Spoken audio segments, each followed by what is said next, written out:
Sevgili gençler merhaba. Hepiniz hoş geldiniz. İsmim Göksel Gülensoy, yapımcı ve yönetmenim. Benim hayalim ve hayallerim çocukluğumda başladı aslında.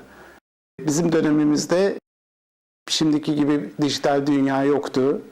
Sinemalar vardı. Hatta yazlık sinemalar vardı. Tek eğlencemiz ailemle birlikte hafta sonları o sinemalara gitmek, o sinemalarda filmleri seyretmek. Ama ben maalesef beyaz perdeye hiç bakmadım. Daha doğrusu arkamdan gelen sinema makinesinden çıkan o ışığın, o projeksiyonun peşinden koştum hayatım boyunca. Aklımdan hep o odaya girmenin yollarını araştırdım makine dairesine. Ve işte ilkokul bitti, ortaokul bitti. Ortaokulda da bizim dönemimizde 16 milimetrelik filmler oynatılırdı. Sabahçılar ve öğrenciler olmak suretiyle. Arada sırada sinema makinelerinden filmler gösterilirdi 16 milimetrelik. Tabii ben filmi hiçbir zaman seyretmedim. Okulumuza gelen o projeksiyon makinesine ve o projeksiyon makinesinin nasıl çalıştığını merak ettim. Ve sinema makinesi ehliyet almam gerekiyordu. Bunun için de bizim dönemimizde lise bitirdiğin zaman üniversite sayılıyordu.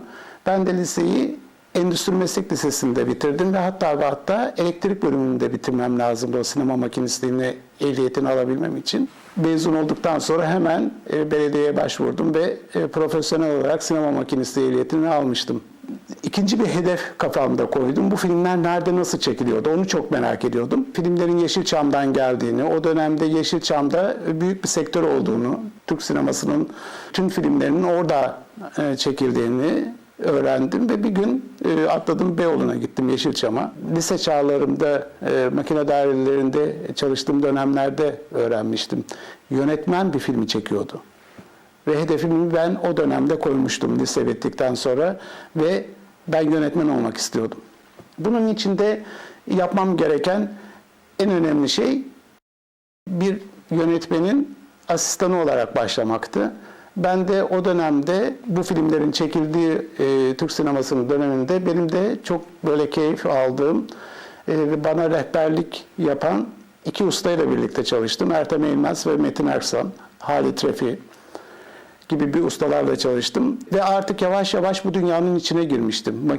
Makine dairelerinden Yeşilçam'a, Yeşilçam'dan da kamera önünde oyuncularla birlikte çalıştığım dönem başlamıştı. Bizim dönemimizde ne yazık ki bu kadar çok sinema televizyon okulu da yoktu. Usta-çırak ilişkisi bizim için çok önemliydi. Ustanız derdi ki, hadi Göksel hazırsın, bu filmi de sen çek. Artık o noktaya gelmiştim. Türk sinemasında tam 15 yıl bir kara film çekilmedi. Bu beni çok etkiledi. Çünkü hani Covid gibi bir yıl, 2 yıl gibi bir süre değildi benim için. Tam 15 yıl. Ve özellikle aslında benim için çok kara bir dönem başladı.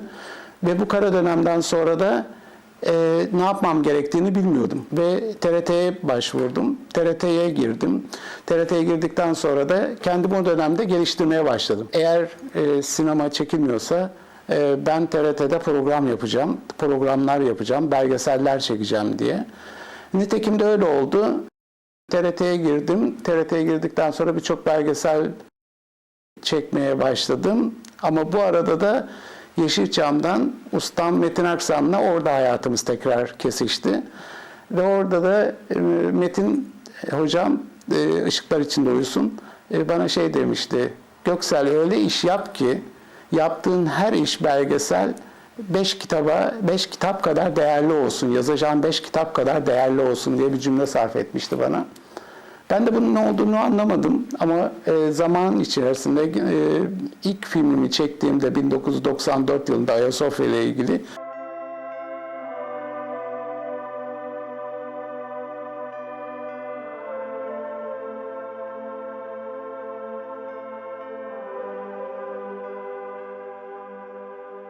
Justinianos bir imparator olarak kazandığı askeri başarılardan çok İstanbul'a kazandırdığı ölümsüz uygarlık anıtlarıyla ünlenmiştir. Justinianos devrinde İstanbul, köprüler, kiliseler, çarşılar ve su kemerleriyle dolmuştur. Ve 1994 yılında yaptığım bu belgesel uluslararası birçok ödül aldı. Bir hedefe daha yaklaşmıştım çünkü bu hedefim benim için çok önemliydi. artık bir yönetmen kimliğiyle çıkmıştım 1994'te bütün toplumdaki seyirci önüne. Ve ilk yönetmen olarak orada anıldım kendi filmimi çektikten sonra ve tabii daha büyük bir zevk aldım. Bir yönetmen kelimesi ve hedefe ulaştığımda bir yönetmen kelimesinin bu kadar beni nerelere sürüklediğini şimdi daha iyi anlıyorum. Çünkü yaptığım işlerde her zaman şunu kendimde benimsedim. Göksel kendine bir hedef koy, o hedefte onu yap ve ondan sonra gömleğini çıkar. Çıkardıktan sonra orada ne yaptın, hataların neydiği birebir o gömlekle yüzleşirdim. Yani ben bir film çektiğimde o filmde ne hatalar yaptığımı kendimle aynaya bakarak yüzleşirdim. Aslında tek rakibim vardı kendimdi. Ve zamanla bu değişti ve filmler derken Ayasofya'nın derinliklerinde diye bir projede çalışmaya başladım. Bu proje de benim için çok çok önemli bir projeydi. Ayasofya'nın altındaki tünelleri araştırıyorduk. Biliyorsunuz Roma Bizans döneminin İstanbul'un altındaki ayrı bir şehirdi o dönem.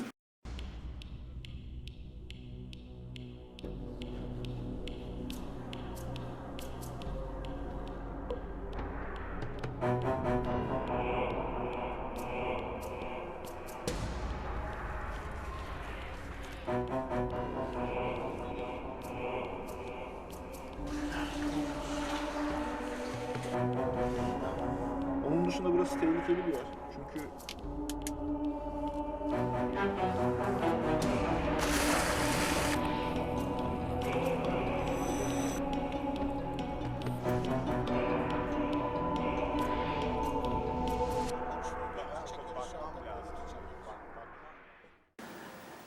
Hayatınız boyunca bazı belgeseller vardır. Çok uğraşırsınız üzerinde ama bu uğraştığınız zaman o kadar çok akar ki siz doğru bir işi yapıp yapmadığınız endişesine kapılırsınız.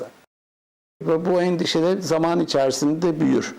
Ben de bu projeyi yaparken böyle bir endişeye kapıldım ve hala da üzerinde çalışıyoruz.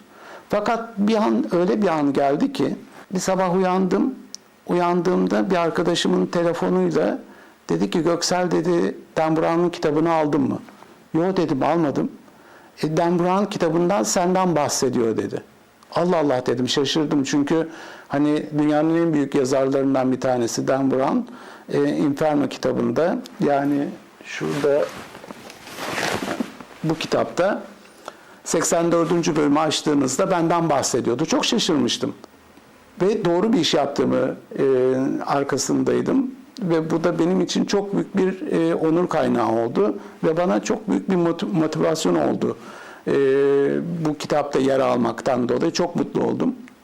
Ayasofya'nın derinliklerinde şu anda yapım aşamasında bitti. Fakat Ayasofya'yı da yaparken ben başka bir projeyle devam ediyordum. Sadana'nın projesi. Sadana'nın projesi de Alzheimer hastası bir kadının hafıza kaybının hikayesini anlattım. Projeyi 4 yılda realize ettim, gerçekleştirdim. Bugün günlerden ne söyler misiniz? Cuma. 1900'lerde miyiz, 2000'lerde miyiz? Neredeyiz de söylesene Göksel. İnsan öleceğini de bilir ama asla kondurmaz. Alzheimer olmak da benzer bir şey. Hayatın sizi ne zaman nereye sürükleyeceği belli olmuyor. Ta ki hayatın gerçek yüzüyle tanışana dek. Sadana'nın projesinin çekimleri bittikten sonra hepimizin bildiği Covid denilen o lanet salgın hayatımıza girdi. Ve tabii hayatımıza girmesiyle kalmadı. Bir de hepimizi evlerimize mahkum etti. Bir yönetmen olarak bir film bitiriyorsunuz ama filmini sergileyemiyorsunuz. Ve o süreç geçen 2 yıl inanın sizin kadar beni de mahvetti. Çünkü hayallerinizin peşinden koşup bir film yapıp o filmin sonucunu alamadan sanki hayatınız yarıda kalmış gibi böyle kendimi bir böyle içime kapattım. Eve kapandığınızda, kendinizle kaldığınızda geleceğinizle ilgili ve filmle ilgili o kadar önemli kararlar alıyorsunuz ki aslında Covid'in bir de bazı böyle kötü olayların iyi tarafına bakmak gerekiyor. Ben de Covid meselesinin iyi tarafına yönelmiştim. Evde Sadan Hanım'la ilgili gelecekte ne yapacağımın projesini realize ettim, gerçekleştirdim. Nitekim de Covid bitti, arkasından filmin galası yapıldı. Şimdi film festivallerde yarışıyor. Sizin bu süreçteki kararlarınız, bu süreçteki ne yapacağınız, bu süreçteki ne yapmak istediğiniz de doğru orantılı bir dönem bu. Hem benim için hem sizin için çok önemli bir dönem aslında. Sizlerin de mutlaka hayalleri vardır. Hayalin peşinden koşmak kadar güzel bir şey yoktur aslında. Bundan sonra da dünyanın başına ne gelecek, bundan sonra dünyada ne olacak? Covid gibi sizler de, ben de hepimiz yaşayarak göreceğiz. Ama ne olursa olsun önemli olan sizin kendi hedeflerinizden asla ve asla şaşmamanız. Hatta şimdi şöyle güzel bir söz geldi aklıma. İçinizin derinliklerinde bizim oraya koyduklarımızdan başka bir şey yoktur. Aslında siz kendi içinize ne koyuyorsanız koyun, o içinizdekiyle büyüyün ve içinizdeki yaptığınız hayallerle sonsuza dek yaşayın. Eserlerinizi bırakın, hedeflerinizi seçin ama hayal kurmayı ve kurduğunuz hayallerin peşinden koşmayı asla ve asla bırakmayın. Teşekkür ederim.